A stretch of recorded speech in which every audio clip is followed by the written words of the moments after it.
Bungie is a sad joke. There's no point saving them. If you did that, what would you honestly be getting? Another Lightfall, but 2 times worse? This headline is real.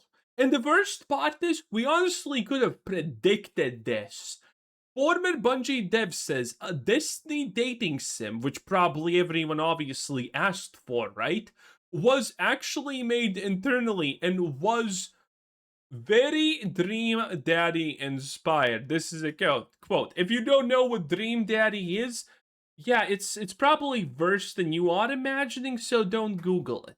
But the leadership was a hard no. Good, good. Keep these people in check. If even if better, honestly, fire all of them. There's no saving Bungie. There's no point in saving Bungie. The best thing we can do at this point is fire all of them, blacklist them, and make sure they wind up on the street and jobless forever. That's the best case scenario here at this point. Because they thought nobody wanted romance or silliness. Oh yeah, should have probably done that sooner. This situation is absolute insanity. This is what Bungie was doing with their time. This is why the final shape was a unibrow enemy. This is why literally Lightfall completely destroyed and killed Bungie. Because this is what they internally were doing. They were making dating sims that were all, by the way, obviously very much not normal.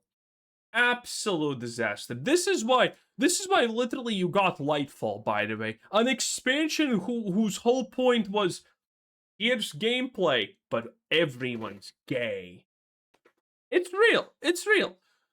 Like, Sony is gonna sue itself at some point because of the disaster that this is happening. Sony's gonna sue their CEO for allowing them to buy Bungie. They spent billions on this.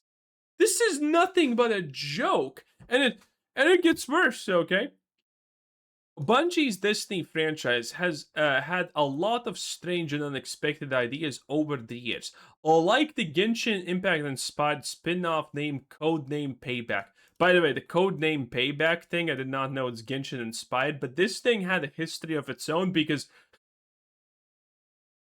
people thought that this was Bungie's revenge against Sony, okay? Completely insane stuff. That was cancelled in 2024, but one of the most surprising ones is still the dating sim. Back in 2024, it was revealed that Bungie had made some kind of Destiny dating sim internally during game jams. So, instead of making a game, they were just having gay jams who can make the most non-normative games possible. This is how we end up with Marathon. This is how we get something that looks like this, okay? This is not good. Everyone should be fined. Marathon is a disaster. I mean, look at this. There's no way it's not getting botted, by the way. I have never seen a statistic like this, by the way. Never in my life I have seen this. Maybe once, I think. But this is a 10k peak that has the same peak, the exact same number of players playing at 1 a.m. and 2 a.m. That is wild. I have never seen something like this on a game that has even more than 1k players. And it's not going down below 10k. Marathon somehow magically every week gets back on its feet and does not slip below 10k, which is completely insane and impossible, okay? And again, they sacrificed Destiny 2 for Marathon. Now, granted, with everything they have done with Destiny, I'm not even that sad about it. People want Destiny 3. It's understandable. Obviously, that would be the right thing. I have a whole video, by the way, about why that's never happening.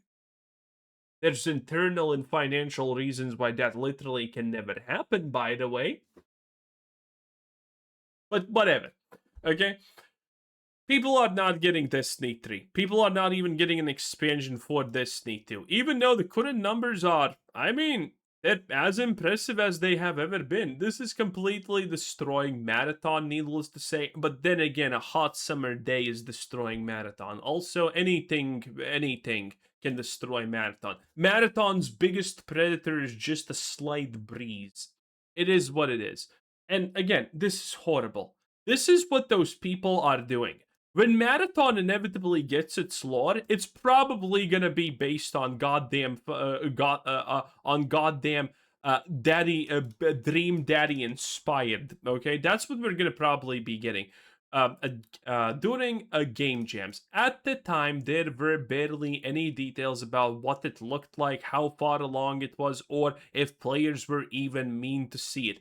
Players didn't ask for this. Players did not want this. I think everyone was very expressive with Lightfall, but I mean, who cares, right? Just $1 billion franchise ruined because activism. And this, by the way, is a thing. This is how you know that there's no reason to save Bungie. Because every single goddamn time, this is the outcome. Every time. You see, woke activists, leftists, and all of these people, they for some reason can never, never not turn something into some kind of lewd thing about, carnal stuff. They always do it. They always do it. And then they, by the way, go and attack us. Oh, why do you want good looking women in your game? Why do you want masculine men? Yeah, we want just good looking women and masculine men. That's, I think, a very reasonable thing. We're not asking for much more than that, honestly. But you people literally always turn it into some kind of some kind of farce, some kind of self-insert madness. And this is exactly it happens every time. When a company is taken over by these types of activists, this always is the end. This always is the end game. They're gonna try and turn it into some kind of romance story with all of this stuff, okay? It's always the end game. Back in 2020, it was revealed that Bungie had made some kind of Disney dating sim, blah blah blah. Did I already read this? At the time, we were barely in AD. Yes, I did. Okay. There's not a lot of information about this, but this is kind of presumed what the art would look like. I mean, and stuff like that. Again, we already had probably a lot of that dating sim in the actual Destiny game with all the expansions that it had. Again, tell me what was the story of Lightfall? Was there even a story, or did it just serve to make everything queer representing? I'm pretty sure it's the latter. In any case, that alone was enough to get fans talking. No, fans of Destiny were not talking about this. Your average, typical, normal person is not a fan of this. And it's quite evident considering the way the world functions, I feel like. Mostly because Destiny has no shortage of characters people are attracted to. From Sax and Marasov to Crow, Saint, blah blah blah, there are plenty of names that fans would probably expect to show up in something like this. No, how about now? How about now? People want a good game, an interesting story. You're offering none of that. Now we have little more information on this front. Former Bungie dev shares new details on Destiny dating sim.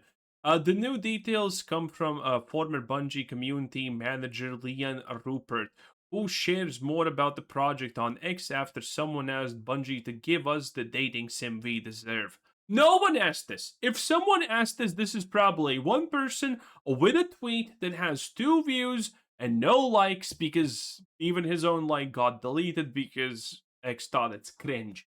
Okay? This is the reality of these situations. No one asked for this. They always try to push these stupid narratives. Oh, the fans wanted it. Which fans? Show me, show me. Oh, look at that. A tweet with 10 views. Wow. Yeah, I'm sure the fans were excited. No, they weren't. No one cared. Give us the dating sim that we. Do you care about the dating sim from Destiny? Do you honestly care? No. The answer is no. Maybe it sounds a little bit interesting to know what more about it, but no, you don't care about it. According to Rupert, the team actually did make one internally, but leadership was not interested in moving forward with it. Based the reason she says was the leadership believed players did not want romance or silly side content in Destiny. And we blame the CEOs for all of this. Clearly, they're the ones holding the dam. Did Bobby Kotick not teach you anything? Rupert also said the project was inspired by Dream Daddy, the popular dating sim where players romance different dads. Did go make a dating sim. Oh my god, this is so sad. Here's the full comment. Fun fact, the team actually made one. The fact, by the way, that they literally spend development time making this and that's not an issue is insane. Also, you gotta appreciate the gamerpost.com, the game post. How insane these plays are because look at this. This is the ad I'm getting. Your political profile. It's trying to bait me because it thinks I'm an insane leftist to click on this. Because they know that literally no one normal is reading their articles. So everything they do must be coded in some kind of specific paint because otherwise no one will ever care about them. Thought we do not know if Rupert is talking about the same game jam dating sim that was previously reported or it was a different internal project. Imagine they make 2 different dating sims and try to sell this that players wanted. That went further than fans first thought. In other news, Bungie is reported to get ready for a mass round of layoffs. I hope everyone who pitched this idea or was excited about it or liked it is gonna get laid off, okay? This is the only positive Bungie news that we have had in a very long time. Anyway, thanks for watching. Destiny is absolutely cooked. Destiny 3 is never happening. I hope you enjoy Marathon because Lamau. And needless to say, people are not happy. people are not enjoying themselves about this one, okay? No one is supportive of whatever garbage this is. Anyway, thanks for watching. Have a nice day. Bye.